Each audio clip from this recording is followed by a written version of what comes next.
Bueno, vamos a retomar entonces eh, las ponencias y conferencias. Ahora es el momento de recibir al doctor Leonardo Laura. El doctor Laura, licenciado en matemáticas en la Universidad Mayor de San Andrés, maestro y doctor en ciencias matemáticas por la Universidad Nacional Autónoma de México, la UNAM, y tiene experiencia en actividades de modelación matemática en el Centro Nacional de Apoyo de Energía de México. Fue docente invitado en la Escuela Superior de Economía del IPN de México y sus intereses de investigación son la optimización dinámica y teoría de juegos. En esta oportunidad, el doctor Leonardo Laura va a desarrollar una conferencia denominada Problemas de Control Óptimo Promedio. Doctor Laura, es un gusto tenerlo acá en este 22º Congreso Boliviano de Matemática. Si está listo, estamos atentos a su ponencia, por favor. Muchas gracias. Primero, disculparme por no mostrar, compartir la imagen o el video para no tener problemas de conexión. Entonces, agradezco el espacio en este evento y con gusto voy a compartir algunos temas que me parecen o estoy más cercano a ellos y me gustan. Y creo que podría ser de interés de algunos asistentes. Bueno, entonces vamos a ver.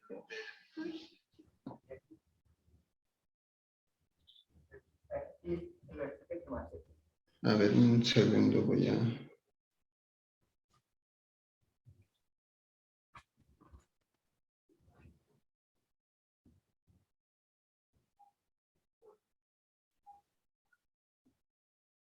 Bien, entonces, ¿qué es un problema de control óptimo? Esto básicamente es un sistema dinámico y podría ser a tiempo discreto o continuo, como en este caso. A ver, espero como que percibo un eco, ojalá que no esté ocurriendo eso. Yo lo escucho perfectamente, doctor. Bien, bien, muchas gracias. Entonces, un problema de control óptimo, voy a mostrar ideas básicas. Un problema de control óptimo tiene como base un sistema dinámico y el sistema dinámico pudiera ser a tiempo discreto, es decir, una dinámica que va pasando o lo vamos midiendo cada cierto tiempo, ¿no? Digamos, en el tiempo 1, en el tiempo 2, en el tiempo 3, eso es cuando es discreto. O cuando es continuo, entonces vemos cómo evoluciona de manera continua, ¿no? Entonces eso, cuando el tiempo es continuo, tenemos una ecuación diferencial y cuando el tiempo es discreto, tenemos una ecuación en diferencias. Entonces, son ambos sistemas dinámicos, solo que el único que varía en la estructura es el espacio del tiempo, ¿no? Uno es discreto y el otro es continuo. Eso es, digamos, un requisito, algo muy importante en un problema de control óptimo. Ahora, este sistema dinámico puede ser manipulado. Entonces, en este caso, la variable de manipulación es este A, ¿no? El que aparece acá. Ese es el que nosotros intervenimos. Entonces, tenemos este que está aquí, la variable xt, significa es el estado. Entonces, tenemos un estado y tenemos este que se llama control, ¿no? Entonces, lo que estamos haciendo es intervenir en la evolución de un fenómeno, de un sistema. Entonces, si estamos en un cierto estado, tomamos una decisión, que es el AT, y eso nos manda a un estado futuro, que es el XT más 1. Un sistema dinámico sin que se intervenga, entonces desaparece ese AT, entonces solamente tenemos o solamente observamos sin afectarlo un fenómeno que va evolucionando con el tiempo, ¿no? Pero lo que nos interesa es manipular ese sistema y lo hacemos mediante este parámetro AT. ¿De acuerdo? Entonces, igual pudiéramos tener un sistema de control a tiempo continuo o a tiempo discreto, ¿no? En este caso, vamos a tratar en esta charla sistemas a tiempo discreto. Entonces, ¿cómo podríamos visualizar gráficamente? Pues tenemos el X0, es el estado inicial, por donde empezamos, el X0, empezamos aquí, tomamos una decisión que es el A0, luego el modelo o el sistema nos envía a otro estado que es el X1, luego tomamos otra decisión que sería A1, luego nos manda a otro estado y así vamos, ¿no? Hasta que tomamos la última decisión y el último estado en donde terminamos es el XT, el XT mayúscula. Entonces, el T mayúscula es nuestro horizonte de planeación, es decir, pensamos o estamos administrando un sistema hasta el tiempo T o el horizonte T. Entonces, esto lo podemos escribir, por ejemplo, el A0, el A1 hasta el AT mayúscula, eso podríamos escribir en forma de vector. Eso lo vamos a hacer más adelante, de hecho aquí está. Este es la sucesión o el vector de control. Generalmente se usa pi para denotar a esa sucesión de decisiones. Ahora, al moverse el sistema y tomar una decisión, obviamente esa decisión lo vamos a tomar en una cierta función de utilidad y lo que queremos es tomar la mejor decisión o decisiones que maximicen nuestra función de utilidad, ¿no? Entonces, para eso, para medir eso, se considera esto, que se llama el índice de comportamiento, y está dado por esto, ¿no? Esta función, ¿no? La ecuación 2. ¿Qué tiene eso? Pues aquí depende del problema que tengamos, pero en este caso lo que estamos pensando es que cada decisión tiene un costo, C sub t, y en cada tiempo, ¿no? En cada tiempo, y el estado en el que nos encontremos y la decisión que tomemos tiene un costo.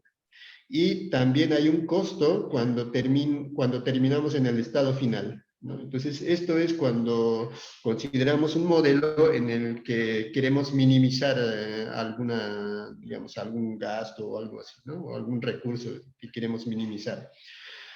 Pero si fuera un problema de optimización es de manera muy análoga, entonces en lugar de C va a ser un beneficio, ¿no? Que por cada decisión que tomemos tenemos un beneficio. Entonces, en ese caso, lo que tendría que hacer es maximizar esta función 2, esta suma. Entonces, cuando el horizonte es finito, muchas veces funciona llevar como a un Rn o ampliar el n, en lugar de, digamos, este x1, x2 hasta el xt, convertirlo en un vector y tratarlo como un problema de optimización no lineal. Pues eso puede funcionar también. Pero vamos a tomar otro camino que es muy bonito gracias a esta teoría fue desarrollada por Bellman y hay una ecuación muy bonita que dice cómo se resuelve este tipo de problemas, ¿no? Y esto dice lo siguiente, si este B es el óptimo valor que se alcanza con las decisiones, con el vector de decisiones pi, o sea, tratamos de buscar o estamos buscando un vector de decisiones que maximice la función b, ¿no? Y si encontramos, entonces lo que va a pasar, como en este caso lo que queremos hacer es minimizar, entonces lo que va a pasar es que ese pi, lo que va a hacer es que si pongo aquí, eso me da el mínimo de todo el costo posible, ¿no? El pi mayúscula que ahí aparece en el subíndice es el conjunto de todas las decisiones posibles, el conjunto de todos los vectores de decisión posible. Entonces, Si existe una política que se conoce también ASP, si existe una política que insertado ahí nos da el mínimo posible, entonces habríamos encontrado la política óptima, ¿no? Y la ecuación de Bellman, esto ya es bastante conocido, no es novedad, es que lo que debes de hacer en lugar de ir maximizando, el ejemplo muy clásico es el ejemplo de la ruta óptima, ¿no?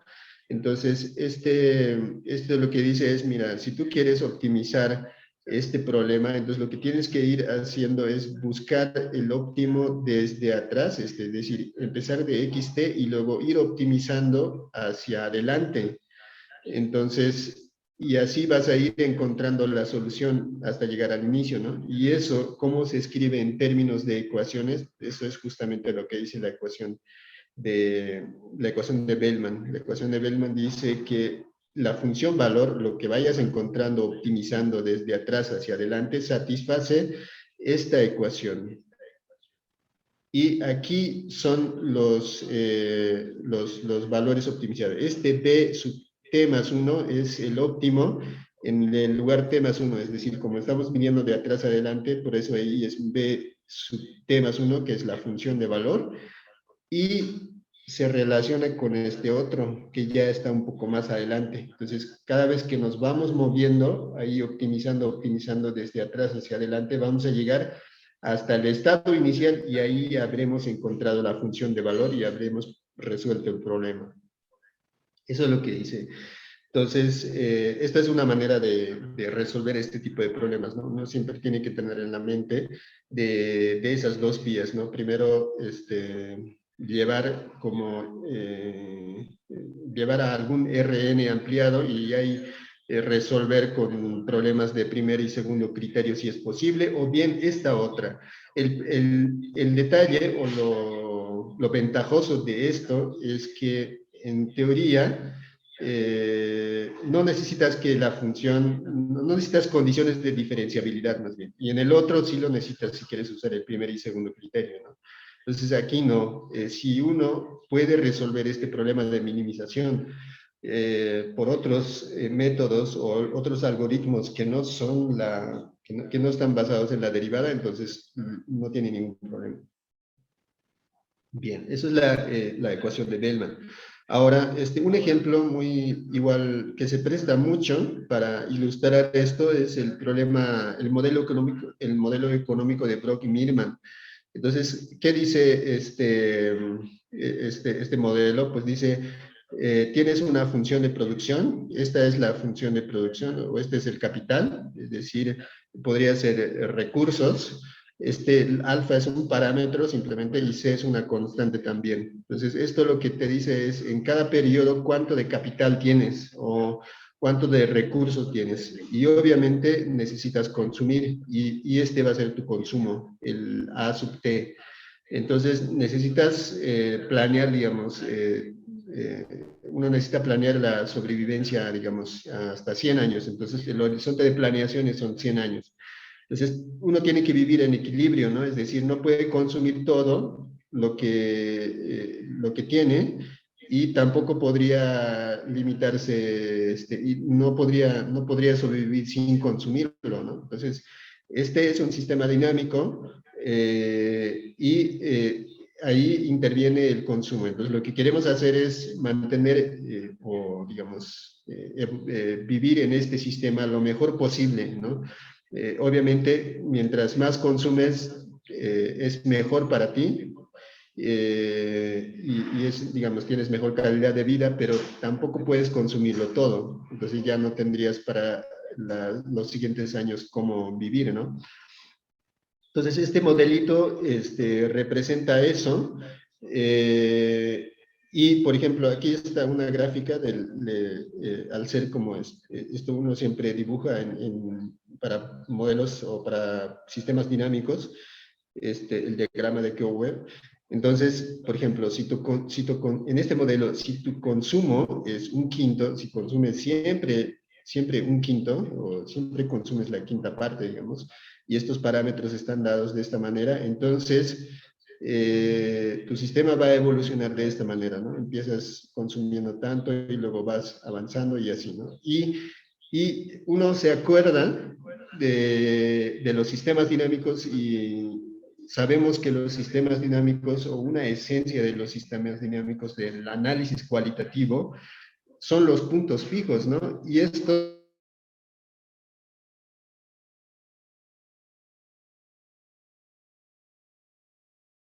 nos recuerda que aquí estudiar qué tipo de estabilidad tiene ese punto fijo o ese punto estacionario. Entonces, al ser un problema de control óptimo, es decir,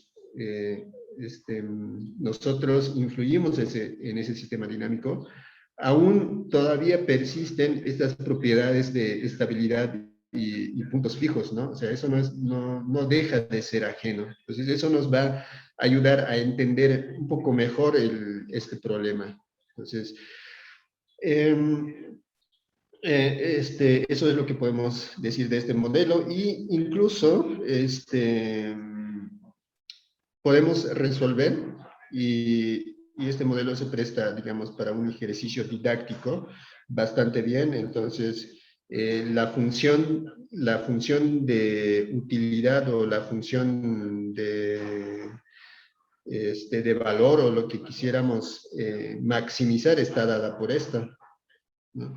Aquí este es el C, bueno, en este caso este no es un costo, sino es un beneficio por consumir esa cantidad AT. Entonces, mientras más consumes, eres, digamos, más feliz, ¿no? Entonces, por eso ahí tenemos el logaritmo de A. Ahora, obviamente, A tiene, bueno, aquí es necesario considerar el dominio del logaritmo, ¿no? Entonces, no puedes no consumir, digamos, ¿no? O sea, no puede ser AT igual a 0. Entonces, AT está en el intervalo desde 0 hasta más infinito, ¿no?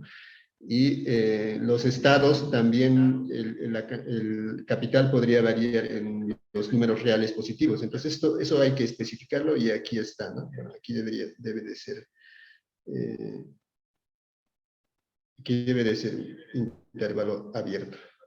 Bien, entonces se especifica eso, es el conjunto vamos a tener dos conjuntos, primero va a ser el conjunto de decisión, es el conjunto donde está el AT, y el espacio, ¿no? El espacio de estados es donde vive XT.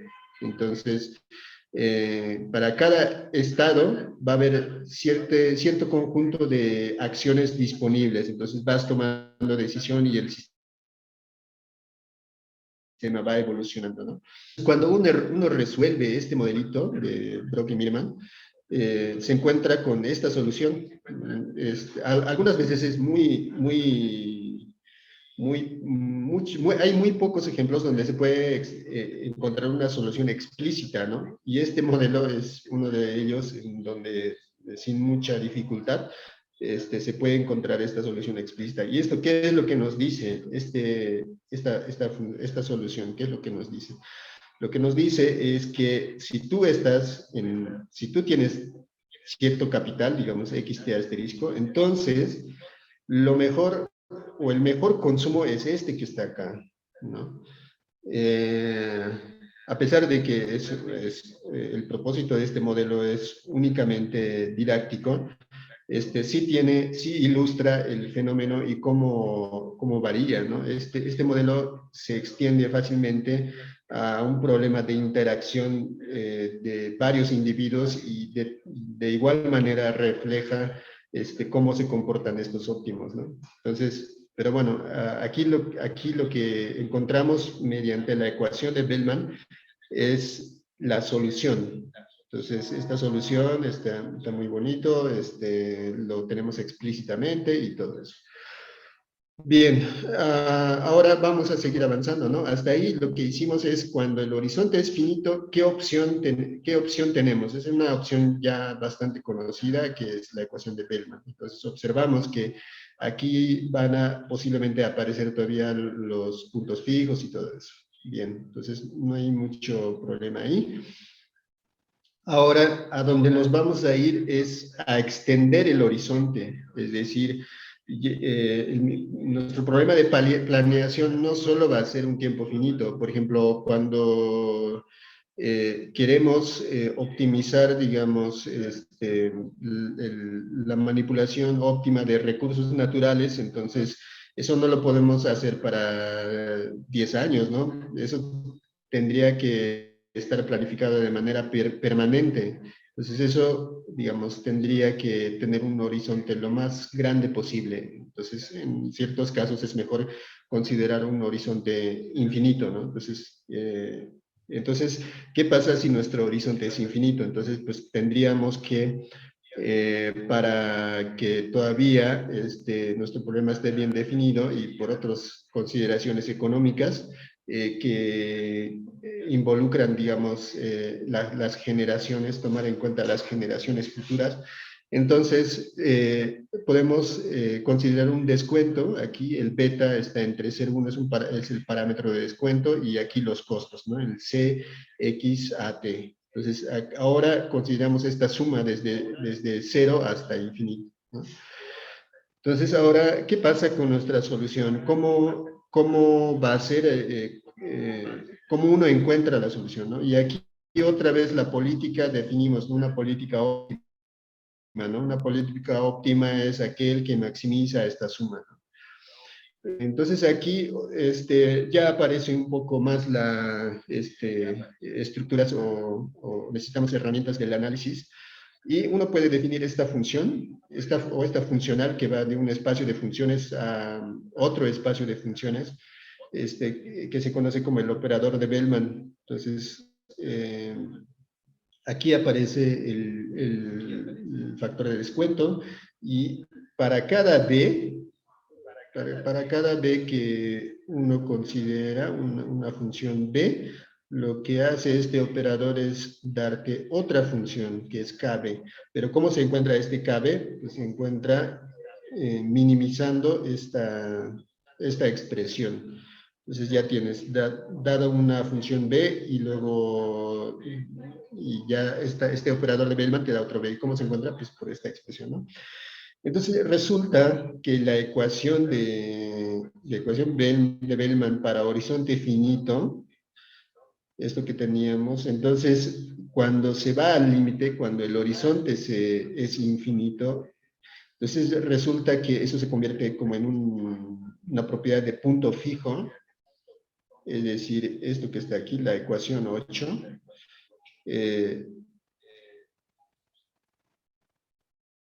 este que está acá, ¿no? Entonces, esto es, o sea, es decir, la función de valor, es decir, de este problema de optimización, o la función de comportamiento, el máximo o el óptimo, en este caso es mínimo, como es un problema de minimización, el óptimo valor que encontremos va a ser una función, es decir, de aquí sale la función optimizada, digamos, que está denotado con Px. Entonces, eso es lo mejor que podemos alcanzar, ya sea minimizando o maximizando, dependiendo de nuestro problema. Entonces, esta función valor que se obtiene maximizando o minimizando satisface esta ecuación 8. Y esta ecuación 8, ¿qué es? Esta ecuación 8 lo que está diciendo es que esta función de valor es un punto fijo del operador de Bellman, ¿no? Y dices, pues está interesante eso, ¿no? Entonces, eso se podría obtener por procedimientos de límite de la ecuación original para horizonte finito. Bajo ciertas condiciones aplicamos los teoremas de límite para funciones, entonces encontramos esto, ¿no? Entonces, la función de valor que encontremos aquí satisface eso. Ajá. Ahora, con algunos,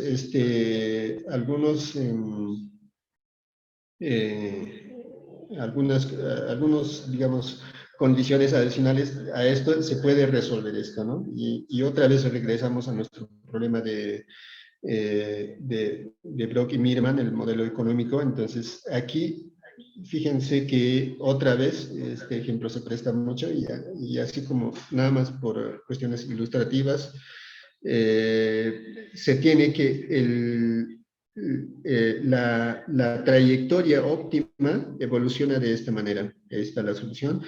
Y el control evoluciona de esta manera. Entonces, dependiendo en el estado que te encuentres, tomas esta decisión. Entonces, ya si tu horizonte es infinito, si tu horizonte de planeación es infinito, esta es la decisión que uno debe tomar. Y el estado o el capital va a evolucionar como está en la ecuación 9. Entonces, y el valor que vas a lograr, el óptimo valor que vas a lograr, la función de valor es esto que está acá. Este de aquí. Entonces, pues eso está interesante porque, como dije, hay muy pocas ecuaciones donde se pueden resolver explícitamente y se ilustra, digamos, el resultado teórico, ¿no? Entonces, tenemos eso y ya resolvimos también, o podemos resolver eso, digamos, con algunas otras técnicas adicionales de derivada. Si es que contamos con propiedades de derivada, entonces podemos agregar otros resultados más a eso. Y de manera que resolvemos eso, ¿no? Ahora, ¿qué más? Algo que es muy interesante es ahora, ¿dónde están aquí los puntos fijos? ¿Cómo sigue aquí? ¿Qué pasa con los puntos fijos, ¿no? De este sistema? Ya resolví, tengo la trayectoria óptima, tengo la solución óptima, entonces, ¿hacia dónde va esto, no?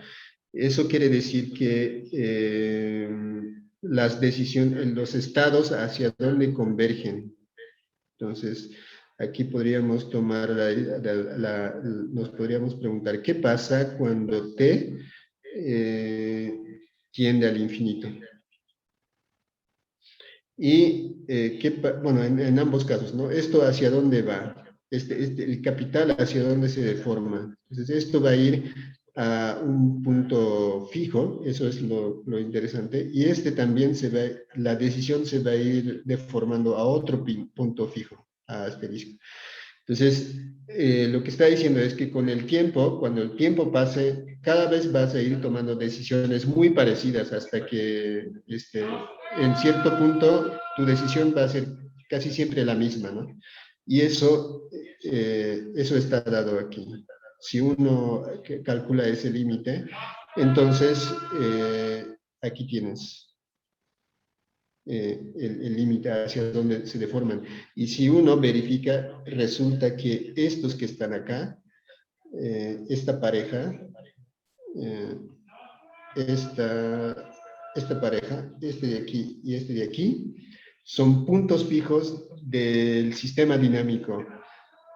Pero entonces eso te da muchas pasos. Esto ya no es, bueno, no es muy conocido, pero ya se puede encontrar en algunos libros especializados, ¿no? Pero te da esta idea de decir, mira, qué interesante, ¿no? He encontrado mi trayectoria óptima y estas trayectorias óptimas convergen a puntos fijos, pero ¿qué característica tendrán estos puntos fijos? O sea, se supone que, por ejemplo, estos puntos fijos están indexados por el factor de descuento. Es decir, si mi descuento cambia, entonces estos puntos fijos también van a variar. Entonces, el sistema dinámico tiene varios puntos fijos. Y al tener varios puntos fijos, algunos de esos puntos fijos tiene relevancia, ¿no? Es decir, dentro del conjunto de puntos fijos podemos distinguir algunos de ellos, ¿no? Sabemos que los sistemas dinámicos, lo primero que se estudian son estos puntos fijos o puntos estacionarios, ¿no? Pero ahora lo que nos está diciendo, pues esos también son importantes y dentro de ese conjunto podemos podemos distinguir ciertos puntos fijos. ¿Y cómo lo vamos a hacer? Eso es lo que vamos a comentar un poco en lo que sigue. Entonces, ahora, hay varias maneras de medir, es decir, aquí cuando el horizonte es infinito, una posible manera de medir si una decisión es buena o no es cuando consideramos el descuento. No es la única, hay una diversidad de criterios. Podemos considerar otros criterios para decidir si una decisión es buena o no. Entonces, si uno cambia de criterio, seguramente también va a cambiar, digamos, la política, ¿no? Digamos, para cierto criterio, ciertas políticas serán óptimas, para otro criterio podrían ser otras políticas, ¿no? Entonces, esta es una que es muy clásico, considerar, o es muy estándar considerar las funciones de pago descontados. Pero otro, no muy común, es considerar el promedio, es decir, en lugar de poner descuento, es decir, a ver, en promedio, ¿cómo podría optimizar esto, ¿no? ¿Qué tal me va si en lo que me fijo es en promedio? Este criterio es un tanto menos exigente que los otros. Hay una gran variedad de criterios. Este de aquí es como el menos exigente.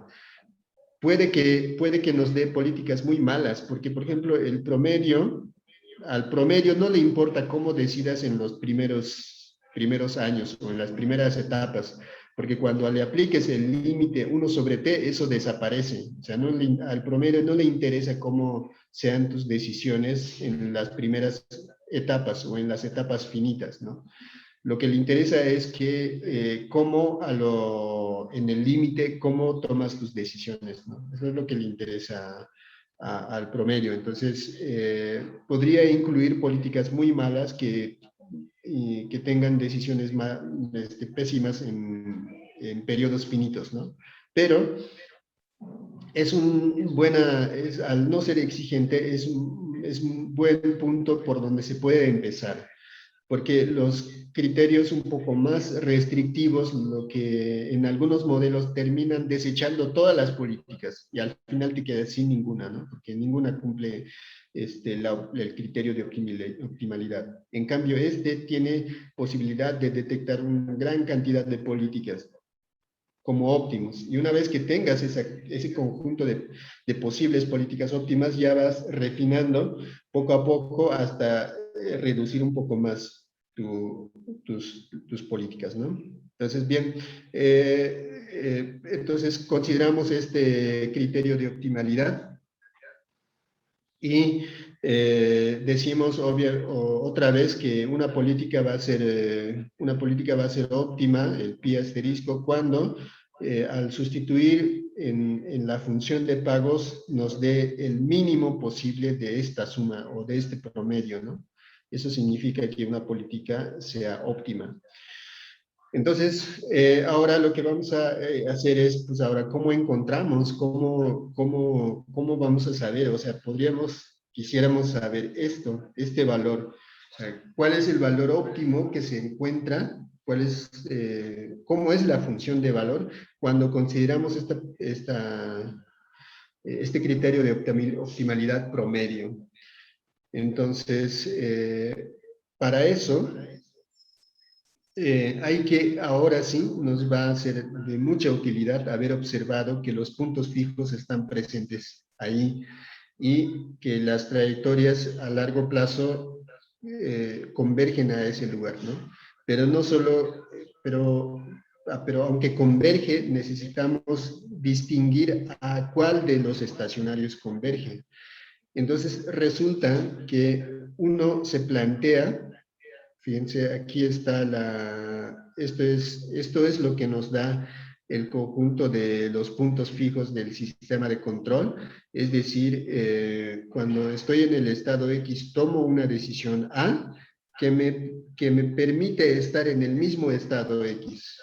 Es como decir en el ejemplo del modelo económico, tengo cierto capital, vamos a consumir, pero al próximo año seguimos teniendo el mismo capital. Es decir, lo que consumimos se repone y quedamos otra vez en igualdad de condición, ¿no? Y así, si X es un buen estado, entonces pues, podemos permanecer ahí, ¿no? Es decir, por ejemplo, si X es una configuración de algún bosque o una configuración que se llama forestal. Entonces, uno lo que hace es, digamos, cosechar o extraer recursos, que es la decisión A, pero el bosque se renueva y al próximo año queda otra vez como estaba este año, a pesar de ese consumo, ¿no? Entonces, ¿eso qué nos permite? Pues nos permite mantener siempre en la misma configuración,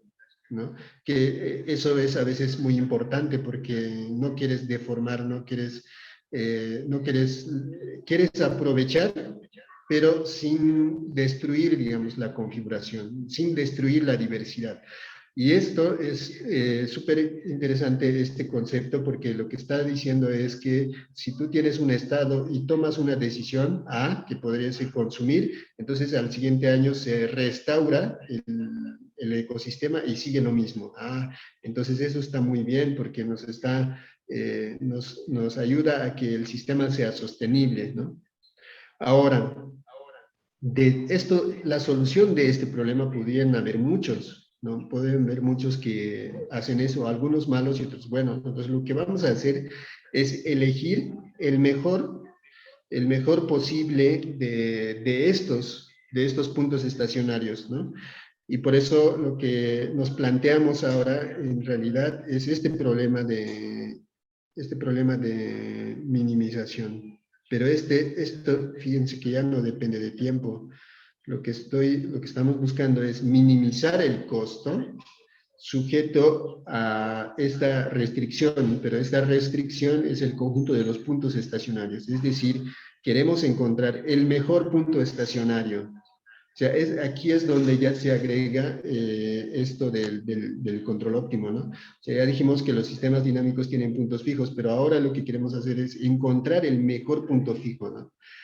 Entonces, ya cuando uno va viendo esto, entonces se da cuenta que pues, es muy plausible que ocurra esto, ¿no? Entonces,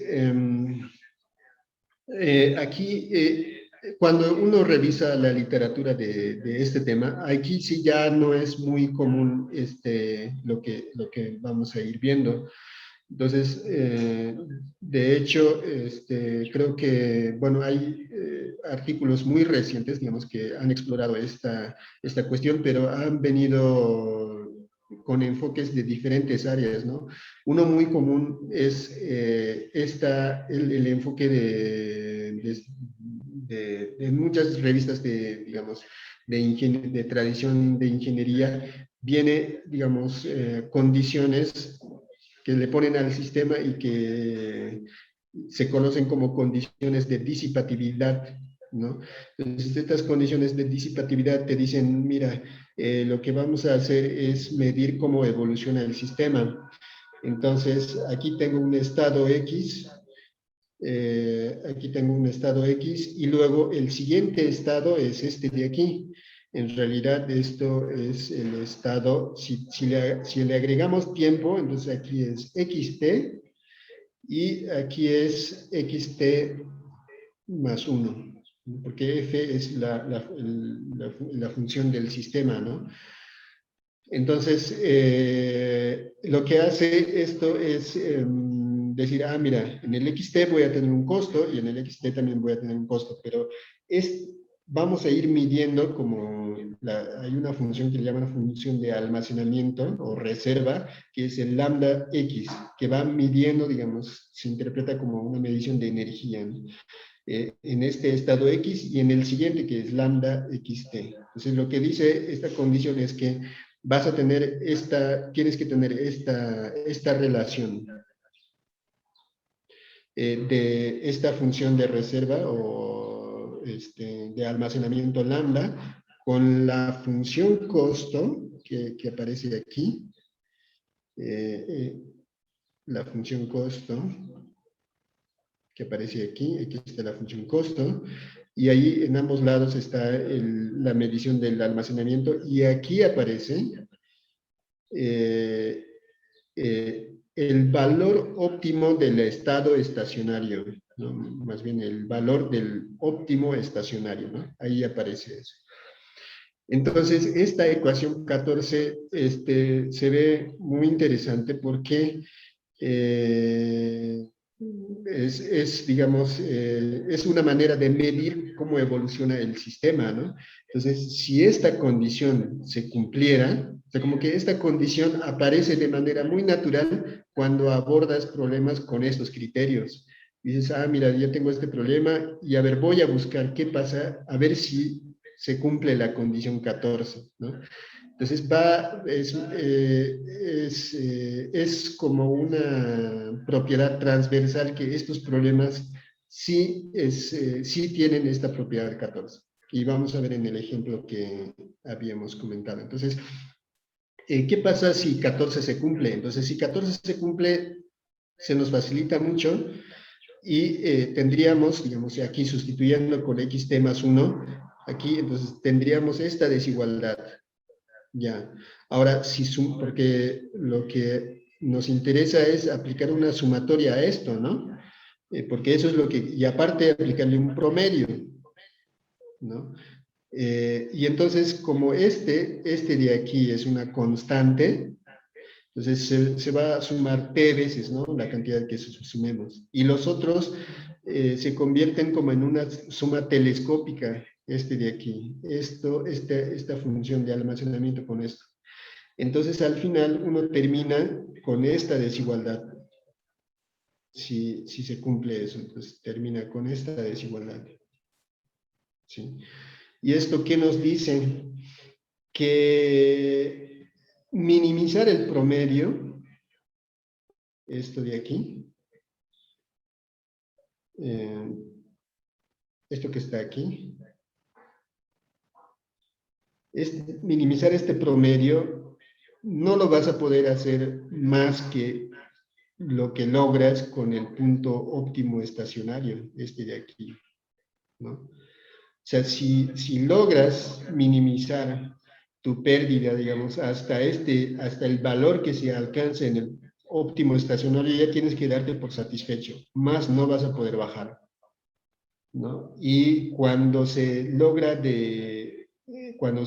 la igualdad, se dice que el sistema de control está operado óptimamente al estado estacionario. Entonces, pero aquí no es trivial cuando se opera de manera óptima este sistema. Entonces, una condición es, por ejemplo, una condición en donde vas a tener la igualdad o vas a poder operar al óptimo, es que tengas una condición de controlabilidad o también se conoce como estabilizabilidad. Y esa condición de estabilizabilidad lo que te pide es que haya al menos una política de control que desde donde empieces te lleve al óptimo estacionario o te acerque al óptimo estacionario. Puede no hacerte llegar en tiempo finito, pero lo que necesitas es que puedas acercarte al óptimo estacionario, ¿no? Es decir, el óptimo estacionario es un estado alcanzable asintóticamente. Bajo esa condición, entonces aquí lo que podemos tener es una igualdad. Y si tenemos esa igualdad, entonces lo que estamos diciendo es que ya habríamos caracterizado nos salían estos que convergían a estados estacionarios y encontramos el mejor estacionario y resulta que el valor óptimo promedio, que es de esperar también, no es sorprendente, es justamente el valor que se alcanza en el óptimo estacionario, ¿no? El valor promedio óptimo eso se alcanza en el óptimo estacionario. Eso es lo mejor que puede pasar.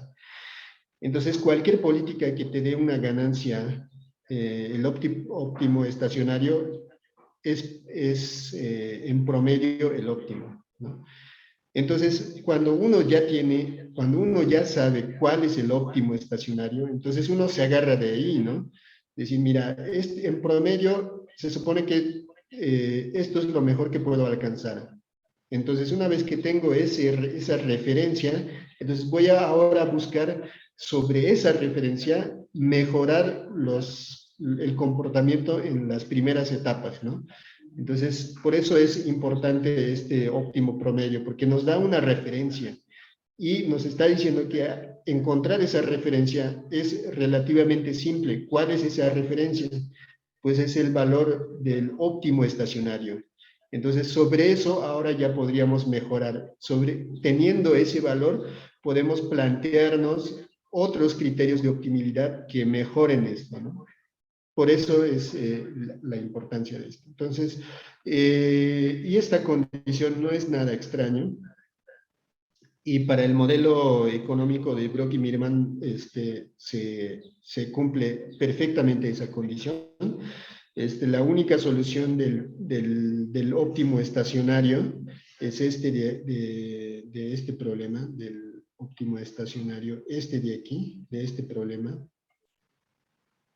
Tiene una única solución y la única solución es esta, ¿no? O sea, se puede calcular otra vez explícitamente. Y aquí,